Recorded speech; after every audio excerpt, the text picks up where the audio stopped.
열왕기상 18장 1절에서 15절까지 말씀 한 절씩 교독하도록 하겠습니다. 많은 날이 지나고 제3년에 여호와의 말씀이 엘리야에게 임하여 이르시되 너는 가서 아합에게 보이라. 내가 비를 지면에 내리리라.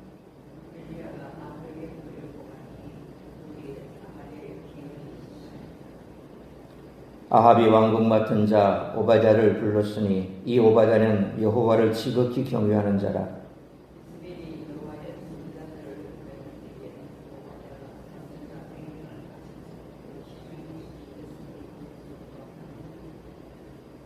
아합이 오바댜에게 이르되 이 땅의 모든 물 근원과 모든 내로 가자 혹시 꼴을 얻으리라. 그리하면 말과 노새를 살리리니 짐승을 다 잃지 않게 되리라 하고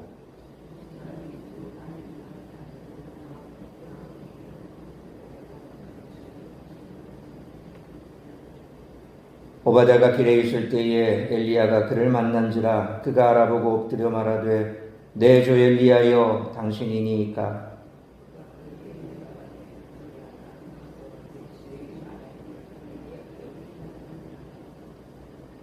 이르되 내가 무슨 죄를 범하였기에 당신이 당신의 종을 아합의 손에 넘겨 죽이게 하려 하시나이까.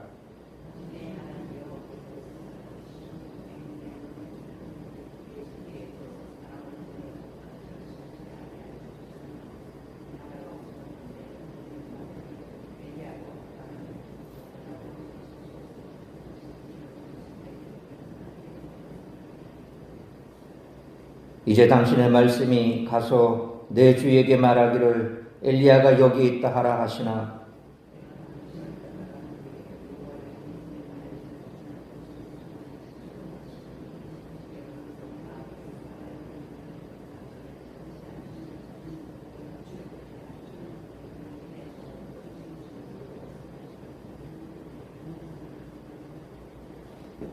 이세벨이 여호와의 선지자들을 죽일 때에 내가 여호와의 선지자 중 100명을 50명씩 굴에 숨기고 떡과 물로 먹인 일이 내 주에게 들리지 아니하였나이까.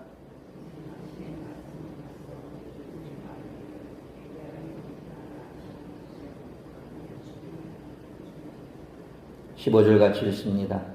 엘리야가 이르되 내가 섬기는 만군의 여호와께서 살아계심을 두고 맹세하노니 내가 오늘 아합에게 보이리라. 아멘.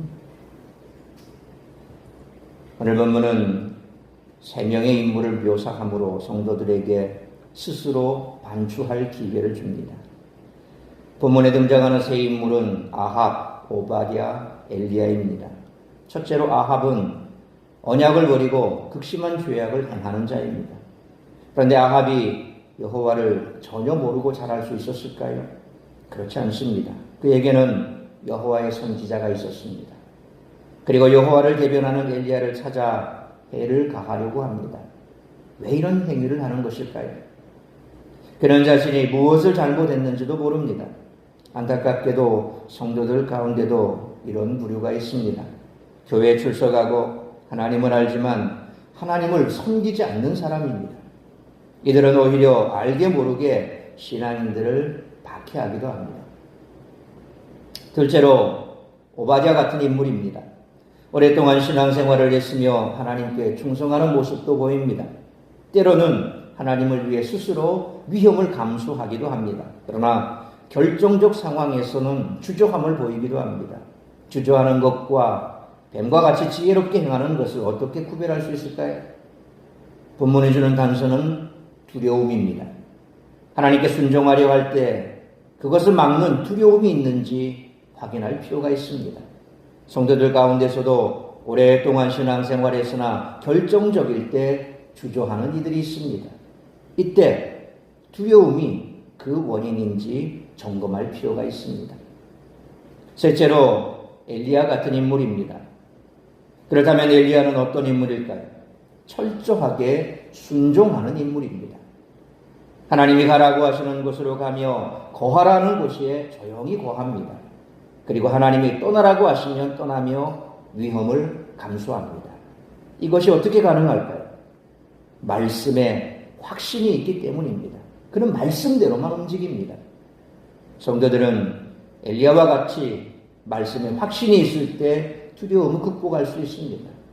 그러므로 우리들은 이와 같은 세 인물들 가운데 어떤 인물로 살 것인지 오늘 이 아침 깊이 묵상할 수 있기를 축원합니다. 법은 멀고 주먹은 가깝다라는 속담처럼 주님은 멀고 세상은 가깝다고 생각하는 성도들이 의외로 많이 있습니다. 그러나 이는 심각한 잘못되고 어리석은 생각입니다. 오늘 본문은 우리들에게 세상의 권세가 하나님의 권세에 비해 얼마나 무력한지를 잘 보여주고 있습니다.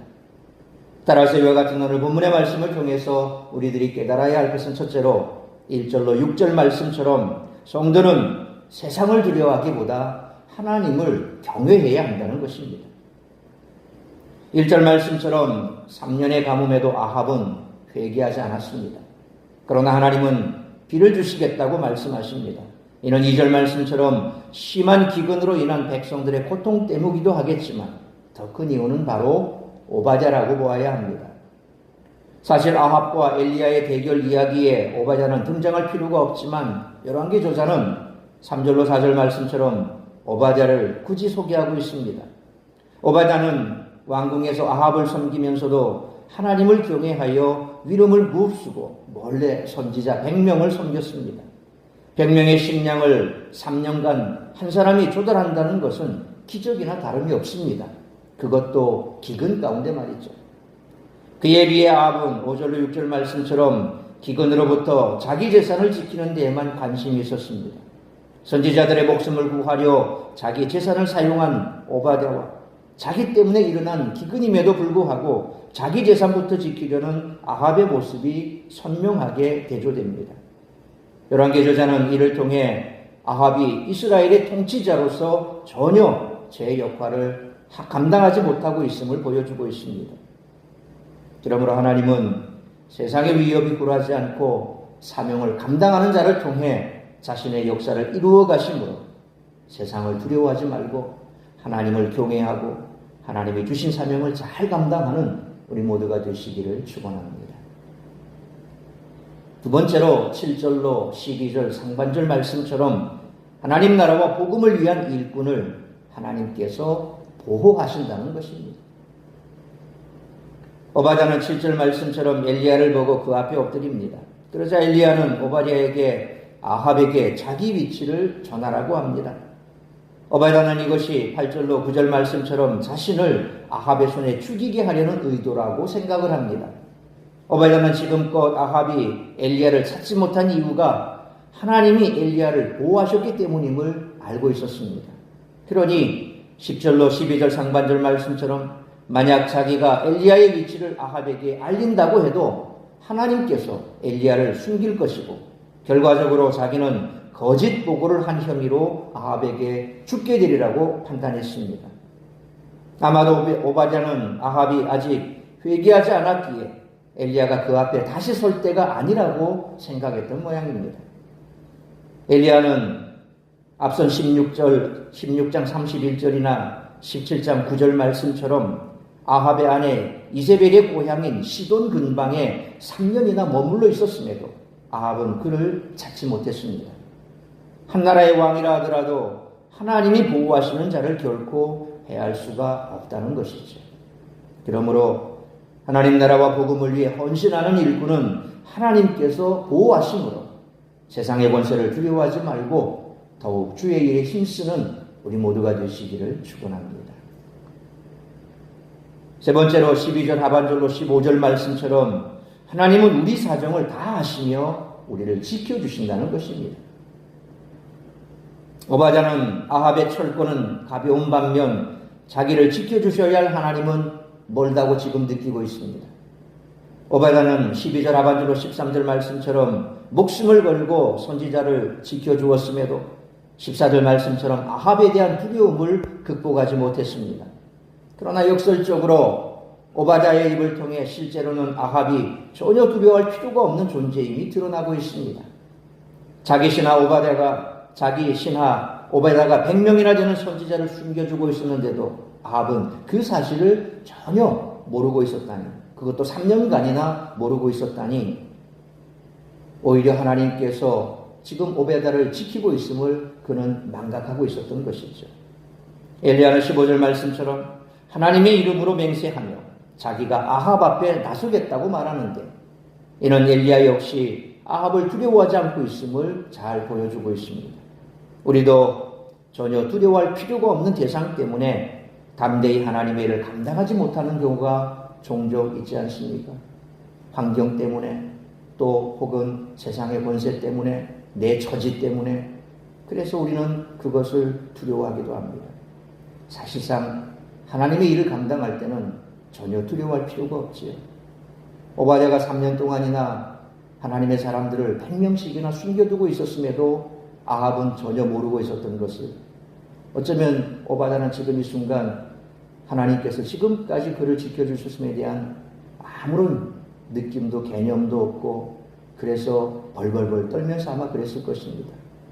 그런데 지금 엘리야가 아합 앞에 나가겠다라고 하니까 여전히 기세등등한 아합의 그 실세 앞에 과연 엘리야가 살 수 있을까? 아마 두려웠을 것입니다.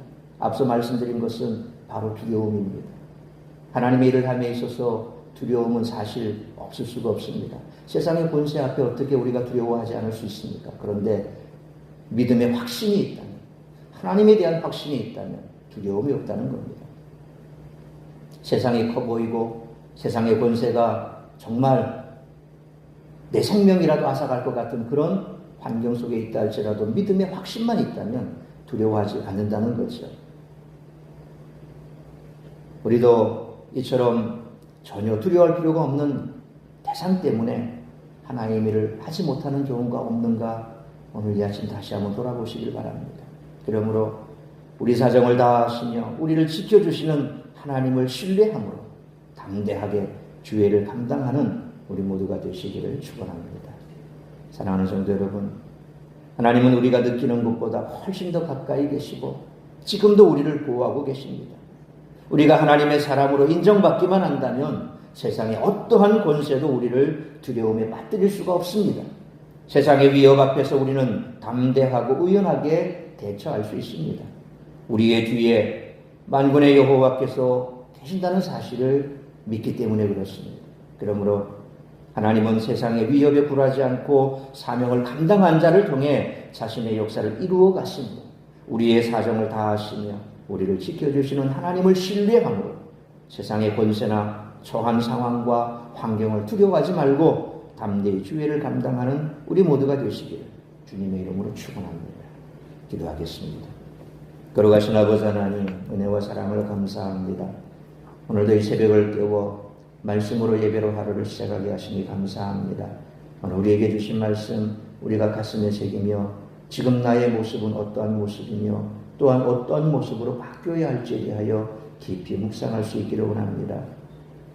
하나님을 전혀 두려워하지 않는, 그러면서도 세상의 권세를 누리며 살아가고자 하는 이중적인 모습으로, 종교인의 모습으로 아합과 같이 살아가고 있지는 않은지, 하나님은 안다고 하면서도 전혀 알지를 못하고 하나님이 어떤 분인가에 대해서도 알려고 하지도 않고 그저 내 안위만을 생각하고 내 유익만을 쫓아서 살아가는 종교인과 같은 그러한 삶을 살아가고 있지는 않은지, 두려움이라고 하는 그것 때문에 주의 일을 감당하면서도 늘 불안하고 두렵고, 그래서 조금만 환경이 바뀌고 더 큰 위협이 온다면 그냥 내 십자가를 내려놓고자 하는 그런 마음으로 살아가는 두려움에 가득한 오베다와 같은 그런 신앙은 아닌지, 우리는 결코 그런 세상 속에서 두려움에 떨 이유가 없다는 것입니다. 엘리야처럼 하나님의 마음에 합한 사람처럼 그렇게 강대하게 믿음 붙들고 나아간다면 하나님이 우리를 지켜주실 줄 믿습니다. 믿음이 세상을 이긴다고 했습니다. 세상을 이길 수 있는 힘은 믿음밖에 없습니다. 내가 능력이 있어서 내가 잘나서 모든 일들이 잘 되는 것이 아니라 하나님께서 지금도 나를 지켜보호하시기에 나의 하나들이 형통하게 되는 줄 믿습니다. 그러므로 우리가 주의 일을 감당할 때는 이처럼 세상과 환경을 바라보지 아니하고 나의 등 뒤에서 나를 지켜주시고 또한 천군 천사를 동원해서라도 나를 보호하시는 하나님이 계신다는 사실을 믿고 더욱더 주에게 힘쓰므로 나를 통하여 이루고자 하는 하나님의 역사가 세상 가운데 드러나 하나님의 영광을 나타내는 삶을 살아내는 귀하고 복된 믿음의 사역자들의 삶을 살아갈 수 있는 우리 성도들이 되게 하여 주옵소서. 오늘 이 한 날도 나를 통하여 이루고자 하는 그 하나님의 뜻을 이루어드리는 복된 한 날의 삶을 살아가기를 간절히 빌고 소원하오며 이 모든 말씀 우리 주 예수 그리스도의 이름으로 기도하옵나이다. 아멘.